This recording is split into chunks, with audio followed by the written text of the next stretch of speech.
शेगाव येथे पार पडलेल्या मूकनायक पत्रकार दिन सोहळ्यात पुरस्कार प्रदान व जाहीर सत्कार संपन्न। महाराष्ट्र न्यूज 24 लाईव्हची अपडेट।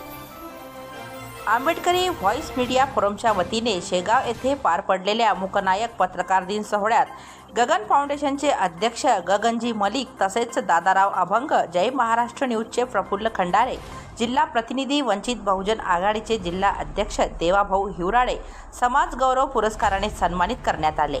हा दिमाखदार व भव्य दिव्य सोहळा शेगाव शहरातील हॉटेल शिवांश सेलिब्रेशन येथे दिनांक 31 जानेवारी रोजी पार पडला। आंबेडकर व्हॉइस मीडिया फोरम ही पत्रकाराच्या न्याय व हक्कासाठी संविधानिकरित्या स्थापन झालेली असून संघटनेच्या वतीने पहिलाच राज्यस्तरीय मूकनायक पत्रकार दिन सोहळा आयोजित केला होता। या सोहळ्याला गगन फाउंडेशनचे संस्थापक अध्यक्ष गगन मलिक यांना बुद्धरत्न पुरस्काराने सन्मानित करण्यात आले, तर महाराष्ट्राचे सुप्रसिद्ध गायक राहुल अन्विकर यांना कला गौरव पुरस्काराने सन्मानित करण्यात आले। यावेळी ज्येष्ठ स्तंभ लेखक दादाभाऊ अभंग यांनी डॉक्टर बाबासाहेब आंबेडकर यांनी चळवळीचे पहिले वर्तमानपत्र मूकनायक का सुरू केले व वर्तमानपत्राची चळवळीला किती व कशी आवश्यकता आहे याबाबत, भीमा कोरेगावच्या इतिहासाबाबत, न्यायालयीन लढ्याबाबत सखोल मार्गदर्शन केले।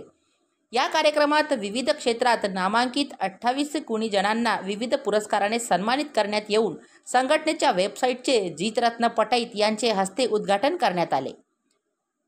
विचार मंचावर कार्यक्रमाचे अध्यक्ष उत्तम वानकडे, प्रबुद्ध भारताचे जितरत्न पटाईत पंडित परघोर मोर, प्रकाश सरदार, महेंद्र सावंग, पोपट कांबळे, देवचंद्र समदूर, महादेव धवसे वाशिम, पद्मा मोहोड, मोनाली गणवीर, विनोद कुमार गणवीर, सिद्धार्थ पैठणे बुलढाणा जिल्हा सचिव, रामेश्वर खरात, मेहकर तालुका अध्यक्ष आबाराव वाघ, उपाध्यक्ष विकास खरात, भागवत जाधव, संदीप टेकाडे, जयकुमार वाकोडे, पंजाबराव वानखडे, सुनील वानखडे, भानुदास पवार, भिकाजी दाभाडे, प्रल्हाद गोडके डोणगाव, अमोल मोरे वाशिम, मयूर राऊत कारंजा लाड, विश्वंभर भगत वाशिम, राजेश तायडे भुसावळ आदींची उल्लेखनीय उपस्थिती होती। सुप्रसिद्ध गायक राहुल अन्विकर यांच्या मंत्रमुग्ध गाण्याने संपूर्ण पत्रकार भारावून गेलेत, परंतु जाताना पुण्यातील बुधवार पेठेची पत्रकारांना उपमा दिल्यामुळे बोटावर मोजणे इतके पत्रकारांमध्ये संभ्रम निर्माण झाला। तर ही असेल आणि तेही योग्यच म्हणावे लागेल। बहुतेक ठिकाणी पत्रकारांनी सत्तेच्या बाजूने झुकते माप देऊन महत्त्वाच्या बातमीला बगल देण्याचे काम सुरू केले असल्याचे दिसते। पत्रकारिता ही व्यावसायिकपणा आला असून कित्येक ठिकाणी पत्रकारिता ही पैसे कमावण्याचे साधन म्हणून उपयोगात आणल्या गेल्याचे दिसत आहे। फिजूल जाहिराती असतील किंवा एकमेकांच्या विरोधात बातमी देण्याचे प्रकार सुद्धा असतील, याचा सर्रास वापर होताना दिसत आहे।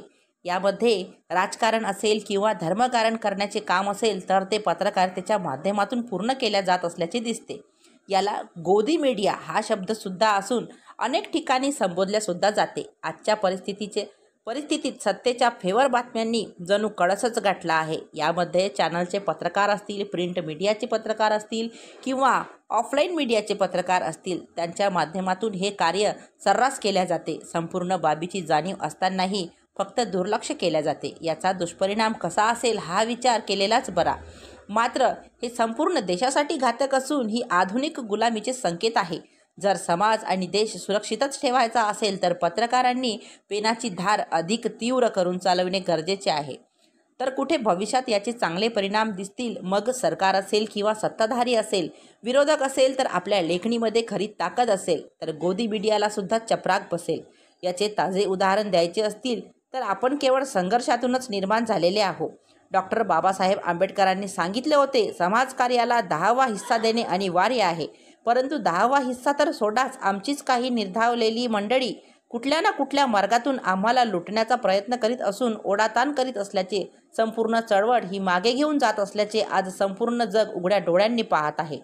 डॉक्टर बाबासाहेब आंबेडकरांनी सांगितले होते की तुम्हाला जमत असेल तर हा रथ पुढे ओढा, परंतु मागे जाऊ देऊ नका।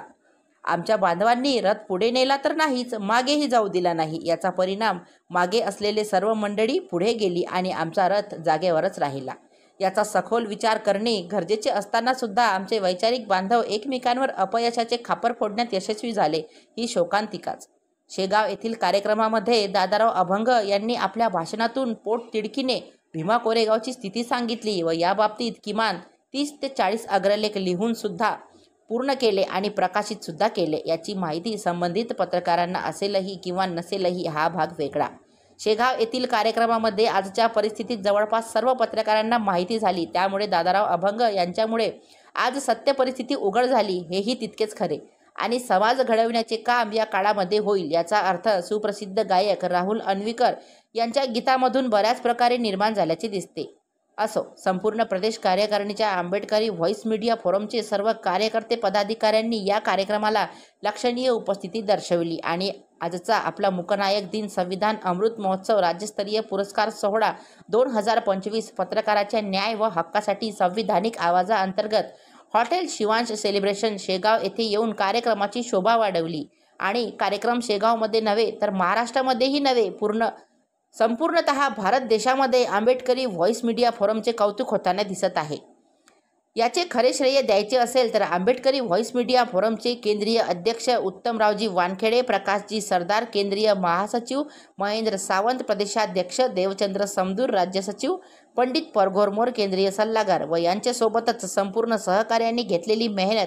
यामध्ये शिलांबरीताई जमदाडे, शीतलताई शेगोकार, दीपमालाताई कांबळे, सुभाष वाकोडे, गौतम इंगडे, रवी शेगोकार, दिगंबर कंकाळ, महादेव धवसे इत्यादी बरेच पत्रकारांनी कार्यक्रम यशस्वी करण्याकरिता केलेले कार्य खरोखर उल्लेखनीय असून आंबेडकर व्हॉइस मीडिया फोरमची आज संपूर्ण भारतामध्ये घेतली गेलेली दखल हेच खरे पत्रकारांचे श्रेय आहे.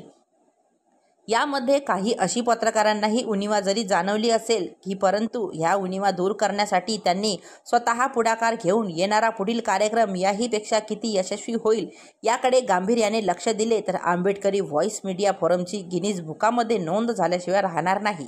कार्यक्रमाचे सूत्रसंचालन शिलांबरीताई जमदाडे यांनी तर आभार प्रदर्शन शीतलताई शेगोकार यांनी केले. या सोहळ्याला संघटनेचे संपूर्ण राज्यभरातून प्रतिनिधी उपस्थित होते. हे विशेष. Maharashtra news 24 live update. दिया कि 500 लोगों ने 500 भिक्षुओं और लोगों ने वो खाना खाया. लेकिन एक बहुत बड़ी विडंबना है कि जब मैं वापस भारत में आता हूँ तो मुझे कोई भिक्षु पिंडपात करते हुए दिखता ही नहीं है. बहुत रेयर है. हाँ, किसी के घर में कोई इवेंट है, कोई काम है, कोई सेरेमनी है, बनते कि आज हमारे यहाँ पे पिंडपात करने आइएगा, हम आपको दान करना चाहते. ये तो जबरदस्ती बुला रहे हैं आइए. तो वो दिन कब देखने को मिलेगा कि जब भिक्षुओं को ये पता चल जाएगा कि उनको हर सुबह निकलना है पिंडपात करने के लिए. और वो क्यों नहीं निकलते इसके कारण भी हम हैं. आप नहीं कह रहा, उसका मैं भी उतना ही कारण है. क्योंकि उनको मालूम है वो चक्कर लगा के आएंगे तो उनको सुबह कोई मिलने वाला नहीं है. वहाँ तो 6:30 बजे सब उड़ जाते हैं दूसरे बहुत राष्ट्रों में. यहाँ पे कोई मिलने वाला नहीं है. किसी को क्या पड़ेगी, ये तक कि किसी को बनते लोगों को इज्जत देने की भी क्या पड़ी है. कोई उनको बुलाने की तमीज तक मैं कई बार देखता हूँ कि लोगों को नहीं. तो ये मैं पत्रकारों से बात इसलिए कह रहा हूँ कि ये जो सच्चाई से रूबरू कराना है लोगों को, जो बुद्धिस्ट लोगों की आंखें खोलनी है, वो खोलने का काम केवल और केवल आप कर सकते हैं. क्योंकि आपके हाथों में कलम है. आप सारी चीजें जो सच्चाई है हुबहू रख सकते हैं. मैंने आज की तारीख में करीबन 25,000 के करीब मूर्तियां दे दी होंगी, जिसमें 500-700 तो 6-6 फीट की बड़ी मूर्तियां बिहारों में दी होंगी. और केवल 10% बिहारों में भिक्षु. 90% भिक्षु नहीं है, उसको तो लोग चला रहे. कुछ तो कारण होगा. वो बीज कौन बोएगा कि एक नए भिक्षु का प्रोडक्शन करना. चलो आज आप पत्रकारों के सामने मैं हूं, मैं एक क्लियर ऐलान कर देता हूं, बड़ा क्लियर है. आप अपनी पत्रकारिता के थ्रू इसको मैसेज पूरे भारत में पहुंचा दीजिए. जो भी माँ बाप अपने बच्चे को भिक्षु के रूप में 10-15 साल की पूरी एजुकेशन भिक्षु के रूप में थाईलैंड राष्ट्र में देना चाहते हैं, वो भिक्षु बन के पढ़ेगा, वहां पर ग्रेजुएट होकर वापस आएगा. उसके बाद उसकी इच्छा होगी वो भिक्षु बन के जीवन जिए या बिना भिक्षु के जिए, उसकी पूरी पढ़ाई का खर्चा, उसका रहना सहना हम करेंगे.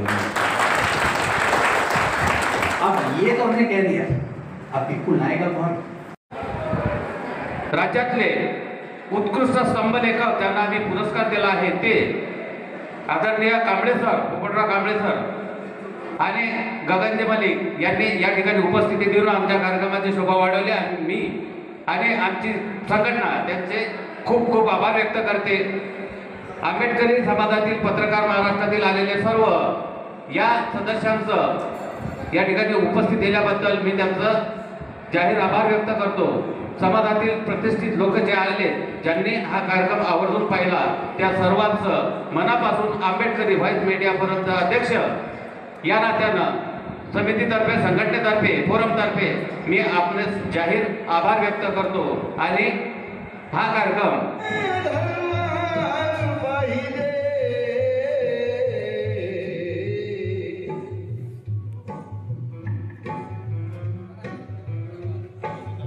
ज्ञानानं धनवान पाहिजे, भीमाचे गरबे आहे,